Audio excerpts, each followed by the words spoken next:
Hello everyone, it is Jazz here. Today I am doing my July reading wrap-up. I read quite a few things in July. I also read quite an interesting variety of things in July, so it should be fun, and let's just jump in to all the things so we can talk about all the things.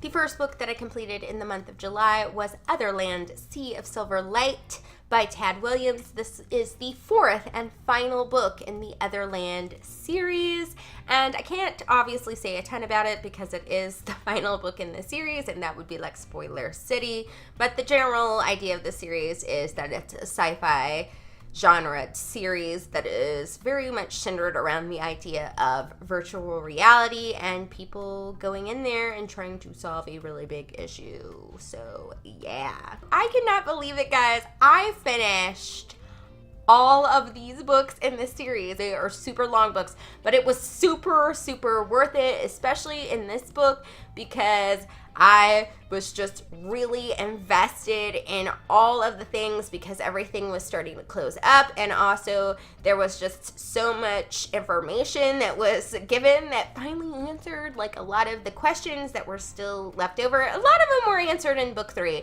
but you know, more were answered in book 4. So awesome. I finally was like, hey, I know what's going on, especially with this one character, Paul, who you never know what's going on with Paul, and we learned things about Paul. We'll say that it did get super complex at the end here.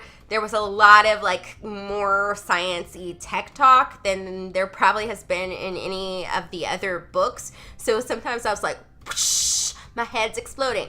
But you know, sometimes that was just my mind being blown by like the awesomeness and like the stuff that was happening. So it was like a double mind-blowing moment. But, you know, if the last book's not blowing your mind, then it's probably not a good series anyway, you know, and this is a good one. Something that I also really appreciated about this book and the series in general is that Chad saved all, like, the possible romance stuff or the romance stuff in this for, like, the end at a time that was really appropriate, instead of like wasting time on romance when we're all about to die like a lot of stories do, and that makes me insane. Like, focus on not dying and then have your love story. The only thing I will say, and this is not necessarily a negative, is that there were a couple of plot points that I did kind of predict, but it wasn't because the book was predictable. It was because it was just what I really inside wanted to happen. Like,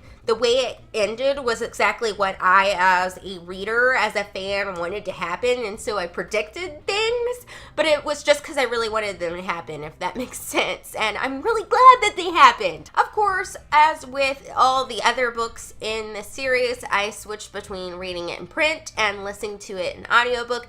The audiobook is by the same reader that read all of the books, and he is excellent. So definitely check out the audiobooks if you find like large books kind of overwhelming, because they are really excellent. This series was bomb. I super enjoyed it. I definitely feel like it was time well spent reading all these long books. I gave this one 5 stars. And the next book that I ended up completing was Sleeping Beauty by Stephen King and Owen King. This is based around the premise that all the women in the world basically start to fall asleep, and when they fall asleep they become wrapped in a cocoon, and when people disturb that cocoon, like the women kind of come out in this kind of half awake state and commit just like horrible acts of rage and violence. The book is set in a small town and is basically about the characters, men and women alike, trying to deal with the situation. So I want to preface my review of this that I did give this 4 stars. So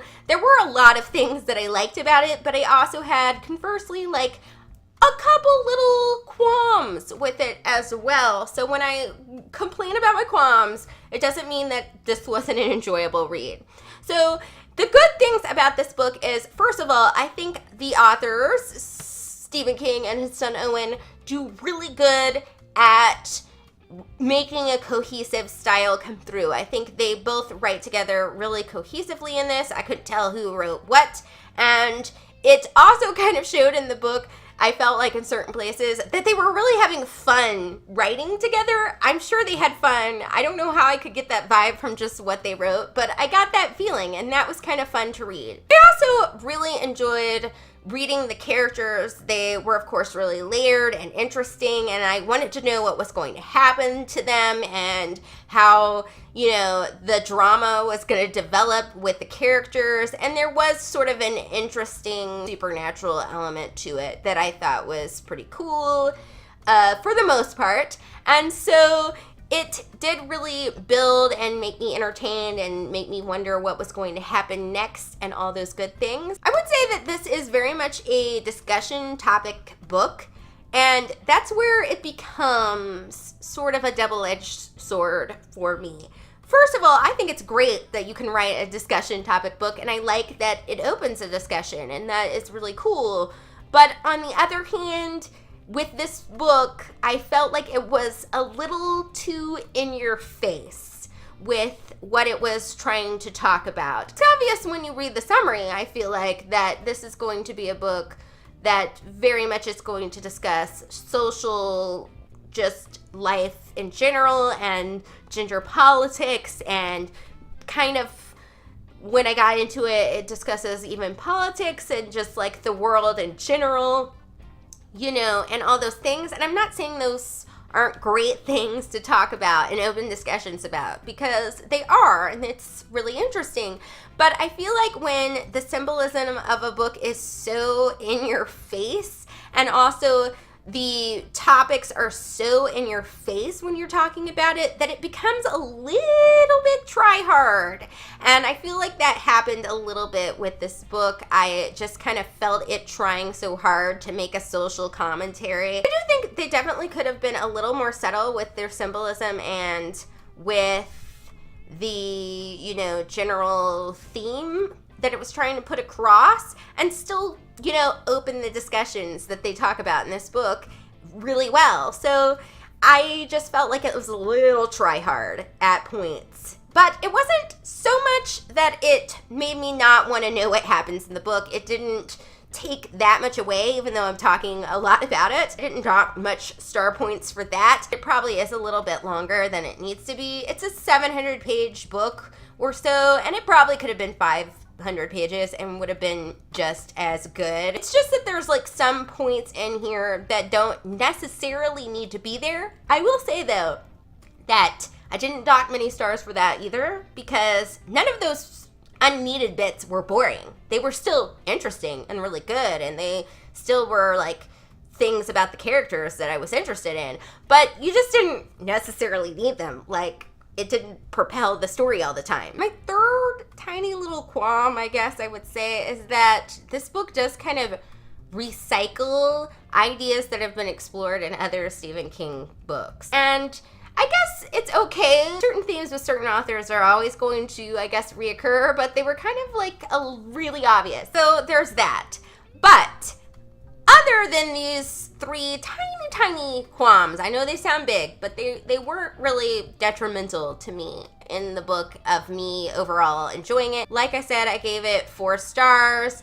I definitely wouldn't say that it's like my favorite King-related book, but it did make me more intrigued to read Owen King, because I haven't read any books by Owen yet. I also listened to part of this in audiobook and read it in print, and while I thought initially that the audiobook was not going to float my boat from the sample, once I downloaded the audiobook, I was like, this is actually pretty good. I wouldn't say it's as good as like the Otherland books, but it's definitely a pretty good audiobook. Next up, I read Spider-Gwen Volume 1, Greater Power. This, of course, is another graphic novel bind-up of the Spider-Gwen series, in which, on a different Earth, Gwen Stacy was bitten by the radioactive spider instead of Peter Parker, and insanity ensued. This was a pretty fun and interesting one. In this one, there is a lot of Harry Osborn, and I really like to see how they kind of put that character in this story and what he was like in this world. It also featured some really fun female characters other than Gwen Stacy. In this world,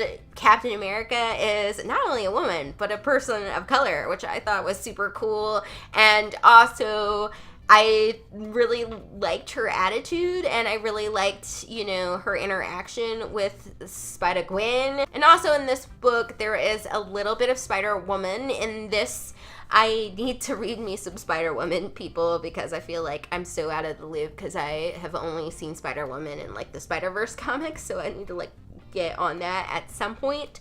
But I do kind of enjoy in this that she got to, like, meet up with her, and both her and, like, this Captain America character really did give her interesting, like, discussions and advice and things, so I thought that was kind of cool. Of course, Gwen Stacy and her dad are just still the most adorable father-daughter on planet Earth, and I love seeing them, like, try to protect each other and, like, deal with that, and just also their bond of, like, hey, we still watch TV together, we're fun. I feel like this was more of an emotional comic in this volume than, you know, action. There was definitely a ton of action in it, but I felt like it was very emotionally driven. This isn't a spoiler because it kind of tells you on, like, the first page of, like, volume 0 of this, what has happened, but in this world, Peter Parker has died. So, you know, it's kind of about a lot of Gwen really dealing with that completely, as well as Harry dealing with that and how they deal with it in different ways. I thought that was really interesting, and I kind of like that that was kind of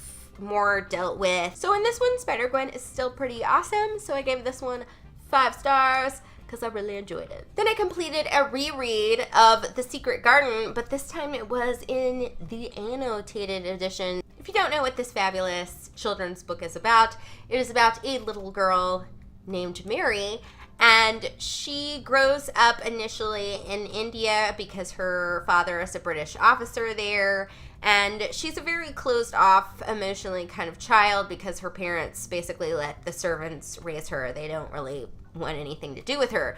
But her parents end up dying, and so she ends up having to get shipped off to England and live with her very mysterious uncle. And so it's basically about her finding the secret garden of her aunts and, you know, how that changes her as a character and things like that. I flipping loved rereading this, but I loved it even more reading it in Annotated edition. The introduction about the author in here was so very interesting. I just didn't know that much about Frances Hodgson Burnett, and there's so much that I didn't know about her. Like, for example, this book that is, like, so famous to us now was actually back in her time, like, not particularly popular at all. Like, her adult novels, which I didn't even know she wrote adult novels, my bad, were considerably more popular. It was just interesting to read about her growing up and her also personal love of gardens. The annotations were really intriguing. I really liked how it discussed how it does share a lot of themes with things like Jane Eyre or Wuthering Heights or Heidi, which I recently completed. I also love how this book uses the garden to kind of represent the growth of the characters as characters, and I think that is a really just lovely thing about this book, is that the characters grow and change, and it's because of the garden, but also it reflects the growth of the garden, and I think that is a lovely, lovely idea. And it does have some really lovely descriptions and some really lovely friendship moments, and I just think it's a very beautiful book indeed. It's also good that I reread this book because I feel like it's one of those books where it is very easy for me to mix up the plot of this book with the plot of the movie of it that came out in the 90s, because I watched that like a heck a ton as a kid, and my mind kind of like mixes up the events. And in fact, you know, there's a lot of stuff in that movie that is just not in this book. I really particularly noticed that on the reread. That's not to downgrade the movie at all. I think it's excellent. But, you know, I'm just saying, not a lot of what's in that movie is in this book. So I think it's good that I can, like, now fully remember that they are two entities, but they both are excellent. You know what I mean? Ooh, speaking of visualness, a lot of annotated editions come with pictures in them, and sometimes this one uses pictures of films and just, you know, things about the author that are like pictures about the author and her family members or things like that. But it also has beautiful art that has to do with the book, and I think that is worth getting it if you are a fan, just because you might want to look at these fabulous pictures that are inside of it. I will say, and this is probably like the good thing to think about with all annotated editions, it will spoil you on events later in the book, because it does talk about like the themes of things in the book, how those relate to future things that are going to happen in the book. So if you haven't read the book, this probably would spoil you in terms of the annotations. But if you wanted to get this book and you haven't read it before, I would suggest reading it without reading the annotations and then going back and reading the annotations. Something though that I didn't do and intended to do, so I'll have to tell you about it maybe a little bit later, is there is a little short story about a robin included at the back of this book. I did intend to read it before I did this wrap up, and I just didn't get to it. So that's a fun little additional thing, and I'm hoping that I will get to that soon. If you couldn't tell, I love this book, and I gave it 5 stars. Next book that I completed was Hoot by Carl Hyacin, and this is about a group of 3 children that tries to save burrowing owls that are living on this, you know, piece of land that is going to be developed into a pancake sort of chain, and so they have to go through a lot of interesting things to make that happen. But it follows the main character, who is kind of discovering these new friends because he's just moved there, and also the saving of the owls. Now, I super loved this book, but there was one particular feature of this book that I particularly loved that I gotta tell you all about, and that's the fact that this book really takes the time to develop all the characters. And yes, a lot of books do that.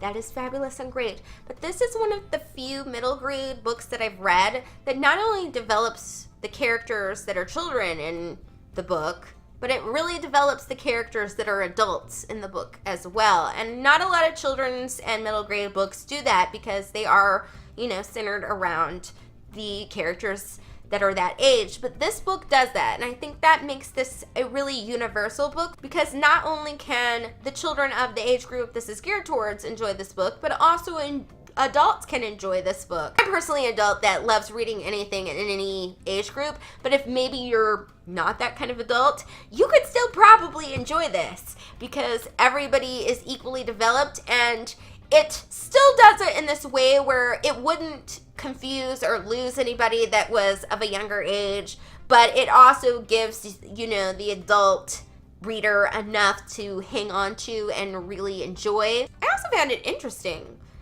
that the owls weren't even really truly the main focus of this book. I mean, they are very much an idea that is focused on in the book, but I do feel like this is very much a character book. People realizing things about themselves, these kids kind of trying to deal with one of the characters does not have a particularly good home life. So it's kind of about the main character, Roy, trying to look outside of himself in general, because he's trying to help this boy that doesn't have the good home life and the girl that is his stepsister kind of deal with that situation. And he comes from a very good home life, so it's very much about him kind of learning about the world and different things about the world and different ways to help people and animals and things like that, and a proactive way to do that. And I think that is a really interesting thing to think about. In a way, this is very much a discussion topic-y kind of book, even though it's a middle grade book. Weirdly, I would say that this book does all that discussion topicness, bringing upness a lot better than this one that I previously read in the month, just because it's not so in your face. So I think that that is a really good quality about this book. Lots of awesome qualities, and it's also a quick read, so I would recommend this to any person that was in middle grade or is an adult, because it is pretty dang fun, and I gave it 5 stars. I stuck a little bit in the middle grade zone because the next book I completed was E.K.H.O, Evil Kid Hunting Organization, which was by Marie D. Jones with Max Jones. This book is about a 10-year-old boy named Elvis. He is really strongly bullied, and he basically decides with a group of his sort of smarty friends that he is going to start a sort of spy organization to spy on the bullies and basically stop them from bullying other kids before they can get around to it. So they end up creating like tech out of toys so they can like communicate with each other,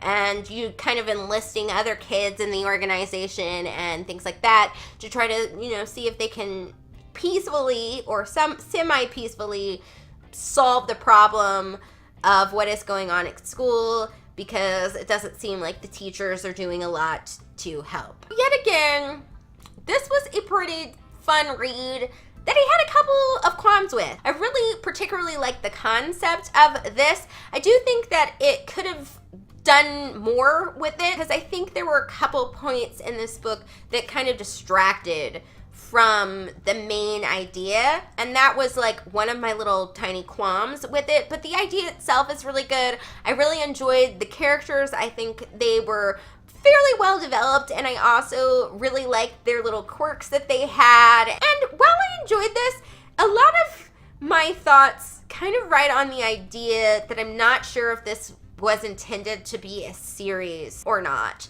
because it's, you know, according to Goodreads, a standalone, but it does kind of leave off like it's intended to be a series, and there were a couple of things in here that kind of led me to believe that there were more mysteries behind certain things that were never really fully brought to fruition. So it was kind of hard to rate this in terms of that. Overall, though, I think it's a pretty clever book with a lot of fun elements in it. I will warn parents about this book that there is some mild cursing in this. I think it's kind of weird that anything is in there for this age group at all. I mean, I get that realistically probably 10-year-olds do know what curse words are and use them, but for the age group that the book itself is geared to, like, you know, this book didn't use any. It's only a few points in this book, but I do feel like parents should know that it's there. For now, I decided to rate this 4 stars because it is an enjoyable read. I really feel like a lot rides on that rating, though, on if this book continues, because if it doesn't continue, I would probably say more of a 3.5 star, because as a standalone, the way that it ends and certain elements of this like wouldn't make any sense. But for now, I'm gonna give it 4 stars. This book that I finished last in the month of July is The XFiles Earth Children Are Weird. And this is basically a little cute story about Mulder and Scully as kids. So it's like a children's version of X-Files. Mulder and Scully like are, you know, camping out in Scully's backyard, and she reads him this story about aliens, and he's like suddenly like, oh, I'm worried now that aliens are real, and she's like, oh my gosh, I can't believe you're talking about this again. Aliens are not real. And so they go all through her like yard and like the, you know, land around them with flashlights, and she's basically trying to prove to him that aliens are not real. Even though I am not a child and have no children, I love the X-Files, and I have always wanted this book since it came out, and it was on sale for quite a bit on Prime Day, and I was like, I need it, I'm buying it now. It was like my one Prime Day purchase. And it is like so cute, and I love the little art in it. I love how they got like all the little facial expressions that like Mulder and Scully do in the show, like on a kid's face.